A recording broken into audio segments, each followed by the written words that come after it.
Hello everyone. ఇవాళ మనతో పాటు ఉన్నారు creative director and political analyst Geeta Krishna గారు. వారితో మాట్లాడదాం. Hello sir. హాయ్. సార్, రీసెంట్‌గా కొన్ని సోషల్ మీడియా ప్లాట్‌ఫార్మ్స్‌లో ఇలా జగన్ నీడ పడితే ఫ్యామిలీ అయినా సరే, పారిశ్రామికవేత్తలైనా సరే నాశనం అవ్వాల్సిందే అని చెప్పేసి ఒక ట్యాగ్‌లైన్ అయితే సర్క్యులేట్ అవుతుంది. సో, దీనిపైన మీ అభిప్రాయం ఏంటి? యాక్చువల్‌గా జగన్ పరిపాలించినంత కాలం కొంత అతనికి ఎందుకు సపోర్ట్ చేసాం. చాలామందికి ఈయన ప్లేట్ మార్చేయడం అన్నట్టుగా. ప్లేట్ మార్చకూడదు. గవర్నమెంట్ ఉన్న ఏ గవర్నమెంట్ గానే నేను ముందు సపోర్ట్ చేస్తాను. హ్మ్. ప్రజల తరపున మాట్లాడుతున్నాం కాబట్టి ప్రజలు అడగలేని ప్రశ్నలు నేను చెప్తూ ఉంటాను. హ్మ్.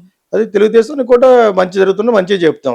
జరగని ప్రశ్న మీరు జరగని ఎందుకు ఇస్తున్నారు ప్రామిస్లు అని చెప్తాం. ఆ విధంగా హ్మ్. జగన్ గురించి లెగలేని ముసలివాళ్ళు మాలపేటలోను మాదిపేటలోను కూర్చున్న వాళ్ళు ఆ వందల మంచాల మీద కూర్చుని ముసలి వాళ్ళకి భోజనం సరిగ్గా పెట్టరు. హ్మ్. వాళ్ళకి డబ్బులు వెళ్తున్నాయని తెలిసిన తర్వాత నేను చాలా ఫీల్ అయ్యాను. చాలా మంచి పని చేస్తున్నాడని చెప్పేసి 5 సంవత్సరాలు గుడ్డిగా అతను దుర్మార్గమైన అమరావతిలో చేసిన దుర్మార్గాలు ఇది చేసినప్పుడు నేను చెప్పావు కదా, హ్మ్. ఎవరి మీదైనా చేయి పెడితే వాళ్ళకి ఒప్పుకుంటే హ్మ్. వినాశనం అయిపోతారని. ఇవన్నీ కూడా వినలేదు, తినలేదు, మనకి అర్థం అవ్వలేదు నాకు. హ్మ్. తర్వాత పవన్ కళ్యాణ్, చంద్రబాబు నాయుడు గారు అతను ఓడించడమే ప్రాతిపదికగా డెఫినెట్గా వీడు ఓడితే తప్పితే ఆంధ్రప్రదేశ్కి మంచి రోజులు రావు అని చెప్పేసి ఒక్కొక్కటి చెప్పడం వల్ల నేను కూడా మారాను. ఓ ఓకే. ఇంత దుర్మార్గంగా చేశాడని. తర్వాత వాళ్ళ ఫాదర్ పెట్టిన ఆరోగ్యశ్రీ కూడా బాగా చేశాడు. హ్మ్. అలా ఆయన డాక్టర్గా మంచి పేరు తెచ్చుకోవడం కోసం చేశాడు. ఇటువంటి పేదలకు బాగా చేస్తున్నామని ఎందుకు డిస్టర్బ్ చేస్తాను అనుకుని మనం చాలా సపోర్ట్ చేసాం. హ్మ్. ఆడెవడో పేటిఎం ఆయనకి ఎవరో డబ్బులు ఇస్తారు, నాకు డబ్బులు ఇవ్వడం మిగతా వాళ్ళు అనుకున్నాను తిట్టాను. నాకు డబ్బులు ఇవ్వబడి నేను డబ్బులు ఇస్తే అఫీషియల్గా చేసేది నా కంపెనీ ఒకటి ఉంది. ఆ కంపెనీ హ్మ్. ద్వారా అయితే రాజశేఖర చేశాను. అంతేగాని వీళ్ళందరితో డబ్బులు తీసుకోవాల్సిన అవసరం నాకేంటి. మై బ్రెయిన్ ఈజ్ దేర్ అని చెప్పాను. నేను ఇక్కడ వీళ్ళ మీద ఆధారపడను, డైరెక్ట్గా ప్రైమ్ మినిస్టర్ దగ్గరికి వెళ్తాను హ్మ్. అని చాలాసార్లు చెప్పాను. చాలా చాలా వీడియోలో ఈ 5-6 సంవత్సరాలు. ఇప్పుడు ఏంటంటే అతను ఎవరో అతని దగ్గరికి వెళ్ళినా అతను వినాశనం అయిపోవడం కారణం ఏంటి, అతను ఎలాగా ఆ పేరు వచ్చిందంటే తెలుగుదేశం వాళ్ళు అంటారు. తెలుగుదేశం వాళ్ళు హై జగన్ అనేవాడు ఎవడు ఉంటాడు, మన స్టార్ హ్మ్. పవన్ స్టార్ అంటాడు, ఎంత పవర్ స్టార్. వాళ్ళు అంటారు, వాళ్ళు అన్న మాటలు మనం వింటాం, ప్రజలు వింటారు. ఆ ప్రకారంగానే వీడు ఎక్కడ కాల్ వేస్తే అక్కడ ఐరన్ లెగ్ లాగా హ్మ్. అటు మటాష్ అయిపోతాడు అన్న లెవెల్లో జనరల్గా మనం ఆ పేరు వచ్చింది. హ్మ్. అందులో కొంత నిజం ఎందుకు లేకపోలేదంటే ఇతను ఎవరికన్నా వ్యాపారంలో పెట్టాలంటే ఇతను డిమాండ్ చేసేవాడు. ఫాదర్ ఉన్నప్పుడే నేను నేను నీకు హెల్ప్ చేస్తాను, నువ్వు నాకు హ్మ్. హెల్ప్ చేయి. నాకు చేయవలసిన హెల్ప్ ఏంటంటే నేను ఒక 1000 కోట్ల ప్రాజెక్ట్ పెడుతున్నాను, ఎక్కడో కడపలోనే ఎక్కడో స్టీల్ ప్లాంట్ ఏదో, అందులో నువ్వు పెట్టు, ఇందులో భారతీయ సిమెంట్స్లో పెట్టు, అక్కడ పెట్టు, ఎక్కడ పెట్టాను కొంతమంది ఇరికించాడు. హ్మ్. పెట్టేటంటే వాళ్ళకి వాటాలు ఉంటాయి, షేర్లు. అవును. అలా పెట్టారు. ఆ షేర్ ఎంత వాల్యూ తెలియకుండా కొనేసరికి సీఎం గారు అబ్బాయి కాబట్టి హ్మ్. సీఎంతో వేరే పనులు చేసి పెడతాడు కాబట్టి వీళ్ళంతా పెట్టినోళ్ళే. లగడపాటి రాజగోపాల్, ఇంకా చాలా మంది రమేష్ అని ఒక అతను, హ్మ్. వీళ్ళందరూ పెట్టారు. మా టీవీ కొన్నాడు తర్వాత. వీళ్ళంతా కూడా ఇతని కింద వెళ్ళి కావాలని పెట్టారు, భయపడేం హ్మ్. కాదు, కావాలని పెట్టారు. చాలా పనులు జరుగుతాయి. ఇప్పుడు ఎలక్షన్లో ఒకటి గెలిచి ఒకటి సీఎం అయితే ఆ సీఎం తరపున ఉన్న వాళ్ళతో ఇలా ఫ్రెండ్షిప్ చేస్తారు, హ్మ్. పనులు అవుతాయని. ఏదో పనిలో కాంట్రాక్ట్లని, పనులని, ఇసుక కాంట్రాక్ట్ అని ఏదో కాంట్రాక్ట్ ఉంటాయి. 1-10 కోట్లు కానీ 100 కోట్ల వరకు ఉంటాయి. ఇంకా పెద్ద కంపెనీలు అయితే 400 కోట్లు 500 కోట్లు కాంట్రాక్ట్లు ఉంటాయి కాబట్టి హ్మ్. వీళ్ళకి కొంత ముడుపులు ఇస్తారు. ఇది జరుగుద్ది యాక్చువల్గా. అలా ముడుపులు ఇచ్చుకున్నా కూడా ఎవడ నాశనం అయిపోలేదు. కానీ ఇతను యాక్చువల్గా రీటెండరింగ్ కూడా పిలిచాడు పోలవరం ఓకే. ప్రాజెక్ట్కి. పిలిచి పాత వాళ్ళని తప్పించి, చంద్రబాబు నాయుడు మనుషులను తప్పించి ఇతను మనుషులకి ఇచ్చాడు. హ్మ్. అందులో వాళ్ళకి దెబ్బ వేయలేదే, జరుగుతుంది అది. ఈలోగా ఆలస్యం అయింది, జాప్యం అయింది. అదేవిధంగా ఇతను చేసే బుద్ధి తక్కువ పొరపాటు ఏంటంటే కమ్మ వాళ్ళకి దెబ్బ కొడదామని చెప్పేసి వాళ్ళని నాశనం చేసే ఉద్దేశంతో వాళ్ళని ఉద్ధరించేసే ఉద్దేశంతో ఏమో చంద్రబాబు నాయుడు ఏం చేశాడు, అమరావతిలో పెట్టాడు. ఆ ఏరియా అంతా కమ్మాస్. హ్మ్. మిగతా వాళ్ళు ఉంటారు. ఎక్కువ కమ్మా బెల్ట్ ఎందుకు ఉంటుందంటే వాళ్ళకి అక్కడ సుభిక్షంగా ఉంటారు, బాగా కష్టపడి వ్యవసాయం చేసుకుంటారు. ఒక ఎకరానికి ఎకరాలకు కొనుక్కుంటూ వెళ్తారు. వాళ్ళందరి దగ్గర 35,000 ఎకరాలు కొన్ని తీసుకున్నారు. తీసుకుని మీకు రూపాయికి రూపాయి వస్తుంది, ఒక రియల్ ఎస్టేట్గా ఉంటుందని కన్విన్స్ చేశారు. అంతవరకు నిజమే. ఇది అతని మనసులో పడ్డది. అతను మనం చేయడం ఏంటి, మొత్తం ఆ బెల్ట్కి దెబ్బ కొడదాం అని చెప్పేసి అక్కడ ఉన్న కొంతమంది గమ్మోళ్ళని పక్క దాగి వాళ్ళకి పాత్ర ఇచ్చి, కొంతమంది గమ్మోళ్ళకి ఇచ్చాడు కదా మరి. కేసినేని నాని వీళ్ళందరూ కూడా తెలివిరోడు ఎలాగన్నాడంటే నువ్వు నా పార్టీలో రావాలంటే అక్కడ రిజైన్ చేసి రావాలన్నాడు. ఓకే. అక్కడ వరకు నిజాయితీగా ఉన్నాడు. అదర్వైజ్ అమరావతిని నాశనం చేసాడు. కొత్తగా కట్టిన బిల్డింగ్ల మీద మొక్కలు మొలిచేసేటట్టుగా ఎవరు చూపించారు హ్మ్. మనకి, చంద్రబాబు నాయుడు పవన్ కళ్యాణ్ చూపించిన తర్వాత నాకు ఎదుటలాగా అయింది అన్నాను. అంతకుముందు మూడు రాష్ట్రాలు 3 క్యాపిటల్స్ ఉండాలి అని నేనే అన్నాను. ఎందుకంటే ఆ ఒక్కటి సరిపోదు, అమరావతి ఒక్కటి. ఇప్పుడు చంద్రబాబు నాయుడు గారు అంటున్నారు కానీ వైజాగ్లోనే ఇండస్ట్రీస్ పెట్టాలి, చూస్తూ ఉండాలి, వాళ్ళు ఇక్కడే పెడతారు. అదేవిధంగా కర్నూలులో హైకోర్టులో ఇవి కడతారు. 3 చోట్ల ఉండటం వల్ల నష్టం, 3 ప్రాంతాలు బాగుపడతాయి. అమరావతిలోనే అంతా చేయాలంటే ఎన్ని లక్షల కోట్లు పెట్టాలి. కొత్తగా వచ్చే ఫ్యాక్టరీలన్నీ కూడా అమరావతిని అంటాడు కానీ సగం పెట్టి అని వైజాగ్ ఆల్రెడీ కొంత సిటీ కాబట్టి హార్బర్ ఉంది, సిటీ ఉంది, మంచి ప్లేస్. అది సిటీ ఆఫ్ డెస్టినీ అంటారు వైజాగ్ని. అంచేది వైజాగ్లో మనకు ఉన్న సిటీలోనే వైజాగ్. హైదరాబాద్ మన నుంచి పోయింది. ఆ పోవడం గల కారణం కూడా చంద్రబాబు నాయుడును రేవంత్ రెడ్డి. వాళ్ళు నోటు డబ్బులు ఇస్తాను ఒప్పేసుకున్న కేసులో కేసీఆర్ నొక్కేశాడు. మన 10 సంవత్సరాల ఆంధ్ర వాళ్ళు 10 సంవత్సరాలు వాడుకోవాల్సిన క్యాపిటల్ వాడుకోకుండా పోయాం. ఈయన భయపడిపోయి అమరావతికి వెళ్ళిపోయి అమరావతి డెవలప్ చేస్తానని సింగపూర్ లా చూపించి, సింగపూర్ లేదు, ఏమీ లేదు, ఏం జరగలేదు. జరగకుండా మరి ఏం చేశారో డబ్బు అంతానే బడ్జెట్లు. ఆ రాష్ట్రం అయిపోయింది వాళ్ళ పరిపాలన, ఇతను వచ్చాడు. వాళ్ళు ఏం చేశారు అనేది అంతకుముందు ఆఫీసర్లు చెప్తారు, ఏమీ చేయలేదు అన్నట్లు. అంచేత మనం మీరు ఎలక్ట్ అయిన మన్నాడి నుంచి తింటాం మొదలు పెడదామని ఇసుక అది ఇది మొత్తం అరాచకం పెరిగిపోయింది. అవి మనకు తెలియలేదు, చాలా మందికి తెలియలేదు. ఒక అమరావతిలో చేయట్లేదన్న ఒకటి తప్పితే ఆ రైతులు వాళ్ళు ఎవరో ఫార్మర్స్ రైతులు ఉంటారు కదా, వాళ్ళు స్ట్రైక్ చేసేవారు టెంట్లు వేసుకున్నారు. అది తప్పితే వీళ్ళకి అనుకూలంగా ఉన్న మీడియా ఉంటుంది కదా, ఎల్లో మీడియా అనేది, అది ఒకటే చూపించేవారు. ఇతను చేస్తున్న అన్యాయాలు 90% చూపించలేకపోయారు, అన్ని ఇండైరెక్ట్ గా చేసాడు. ఆ తెలివితేటలు ఉన్నాయి, అటువంటి స్వచ్ఛ తెలివితేటలు ఉన్నాయి. ఎవరెవరి దగ్గర అయితే డబ్బులు పెట్టించాలో ఇవన్నీ ఆ విధంగా నాశనం అయ్యారు. ఎందుకన్నారు, 5 సంవత్సరాల్లో ఒకటి పెట్టేసి పెరిగిపోడు కదా. 5 సంవత్సరాలు ఎక్కడో జరుగుతుంది, ఒక ఫ్యాక్టరీ వేసి పునాదులు వేసి ప్రొడక్షన్ పట్టుకొస్తారు. సరిగ్గా అప్పుడు గవర్నమెంట్ మారితే దెబ్బైపోతాడు. అవి ఆలోచించకుండా, ఆ పర్యవసానాలు ఆలోచించకుండా కొంతమంది పెడతా ఉంటారు. ఎవడ చీఫ్ మినిస్టర్ అయితే వాడి పక్కకి వెళ్తారు. ఇప్పుడు రేవంత్ రెడ్డి అయ్యాడు, ఈ పక్క వచ్చారు. అంతకుముందు కేసీఆర్ పక్కన ఉండేవారు, కేటీఆర్ పక్కన ఉండేవారు. ఎందుకుంటారు, వాడి పనులు జరగాలి కాబట్టి.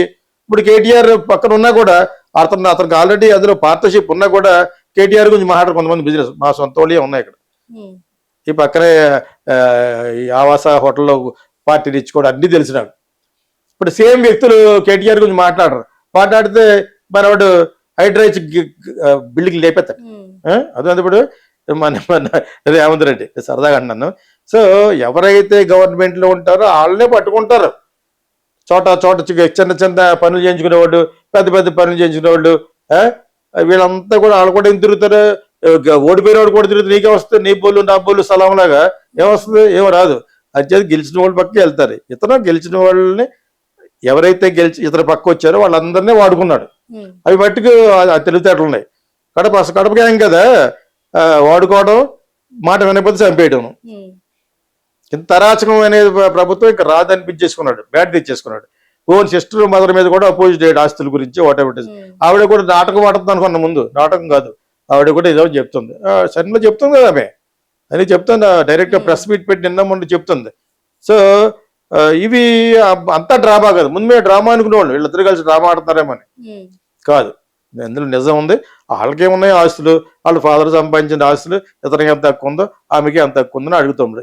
ఈ విధంగా వాళ్ళ ఫ్యామిలీ నాశనం అయిపోగా మిగతా వాళ్ళు కూడా చాలా మంది నాశనం అయిపోయారు అని చెప్పేసి తెలుగుదేశం వాళ్ళు చెప్తారు. మరి జనాలకు అర్థం అవ్వాలి. అయితేనే మరి నెక్స్ట్ టైం మళ్ళీ మీరు చీఫ్ మినిస్టర్ అవుతారు. నెక్స్ట్ ఇయర్ మళ్ళీ మీ పార్టీ అది బాగా పెట్టేసుకుంటారు. చంద్రబాబు నాయుడు గారు ఎంత మ్యాక్సిమం వీడిని బ్యాడ్ చేసేయాలో బ్యాడ్ చేసేసి, అతను బ్యాడ్ చేశాం కాబట్టి మనం గెలిచాం అని నమ్మకం, అంతే కదా. మరి మీ యొక్క ప్రతిభతో నువ్వు గెలవాలంటే మరి నీకు అంతకుముందు 23 సీట్లు ఎందుకు వచ్చినాయి? సో అతను బ్యాడ్ చేసే గెలిచావు కాబట్టి అతను బ్యాడ్ చేయడం అలా కంటిన్యూ చేద్దామని అతని మీద దుమ్మెత్తి పోస్తారు. వాడిని ముట్టుకున్నానంటే మీరు బస్ అయిపోతారు. వాడితో అన్నపెట్టి ఆ విధంగా అన్ని చేశారు. అలాగే ఇప్పుడు అదానీ దగ్గర 1700 కోట్లు తీసుకున్నాడు. అందులో సగం అబద్ధం అయినా కూడా 700 కోట్లు తీసుకున్న ఆడికి అన్యాయం చేస్తే రాజశేఖర రెడ్డి గారు జరిగినట్టు జరుగుద్ది. వాళ్ళందరూ తక్కువ వాళ్ళేం కాదు కదా. డబ్బులు తీసేసుకున్న తర్వాత నువ్వు నాశనం అయిపోయినట్టు చేసేట్టు ఎదుర్కొంటారా? నువ్వు గవర్నమెంట్లో ఉన్న సీఎం అని ఎవరన్నా బిజినెస్ పీపుల్ లాగా చూడాలి. అంత జాగ్రత్తగా ఉండాలి. అంత జాగ్రత్తగా ఉండలేకపోయాడు వైఎస్ రాజశేఖర రెడ్డి గారు. జయలలిత ఉండలేకపోయింది. సీఎం అనగానే ఇంకా మనమే అలా అనుకోకూడదు. వీళ్ళ గురించి చెప్పి కింద ఆఫీసర్లే చెప్పేస్తూ ఉంటారు, ఇలా చేస్తారు వాళ్ళు సంతకం పెట్టకపోతే ఆ ప్రాజెక్ట్ ఓకే అవ్వదు. ఇది మర్చిపోతారు. ఆఫీసర్లను తక్కువ చేయకూడదు. ఓకే, నేను ఐ ఆల్వేస్ రాజకీయవేత్తలు తెలిసి నాకు, ఆఫీసర్లు కూడా వాళ్ళతో మంచిగా ఎందుకుంటారంటే నాకు కరెక్ట్ తెలియాలి విషయం. చేస్తున్నాడా చేయట్లేదా, నకరాలు దొప్పుతున్నాడా అని తెలియాలి. ఎందుకంటే పొలిటీషియన్స్ నగరాలే దొప్పుతారు. సో ఇవి ఇలా ఉంచితే ఇతని మీద ఎందుకు బ్యాడ్, ఫస్ట్ నుంచి ఇతను అర్జెంటుగా పాలిటిక్స్ వచ్చేయాలి ఎప్పుడు అనుకున్నాడు. రాజకీయవేత్తలకు ఎంత పవర్ ఉందని వాళ్ళ ఫాదర్ సీఎం అయిందని తెచ్చుకున్నాడు. అందుముందు కుర్రాడు తెలుసుకుంటే అప్పుడు అర్జెంటుగా నేను ఎంపీ అయిపోవాలి, పార్లమెంట్లో కూర్చోవాలి, ఎక్కడైనా కూర్చోవాలి అని చెప్పేసి పెడితే, వివేకానంద రెడ్డి గారు చాలా మంచి మనిషి. నాకు పర్సనల్గా తెలుసు. నా దగ్గరికి వచ్చేవారు రాజశేఖర రెడ్డితో ప్రతిరోజు మాట్లాడడం చూసి మా ఇంటికి వచ్చారు ఒకసారి. సినిమాలకు ఫైనాన్స్ చేద్దాం ఎలా ఉందో, నేనే వద్దన్నాను. ఇది మీరు పడలేరు, ఇక్కడ ప్రొద్దుటూరులో ఉన్న ధర్మవరంలో ఉన్న కౌంట్లు ఉంటారు, వాళ్ళకే చెల్లింది, ఇది 100 కోట్ల మీద ఇస్తారు వాళ్ళు, మీకు కుదరదు. వాళ్ళ దగ్గర వసూలు చేసుకోవాలంటే వాళ్ళకే కరెక్ట్, వైశ్యాస్ మంచి బిజినెస్ పీపుల్ అని నేనే చెప్పి ఒప్పించి తప్పించాను ఆయన్ని. నా దగ్గరికి వచ్చేవారు యాక్చువల్గా, మనిషి మంచోడు. రాజకీయాలు కూడా నాకు ఇంట్రెస్ట్ లేదన్నా, అన్నయ్య మా వైఎస్ఆర్ గారు అడుగుతున్నారు కాబట్టి వచ్చినాన్న డైరెక్ట్గా చెప్పాడు. నాకు ఇష్టం లేదు యాక్చువల్గా, మా అబ్బాయిల దగ్గరికి వాళ్ళకి ఎక్కడికో అవుతారట, అమ్మాయిలు యూఎస్ వెళ్ళిపోదాం అనుకున్నాను, ఇక్కడ ఖాళీ చేసేసి అని కూడా చెప్పాడు నాతోటి.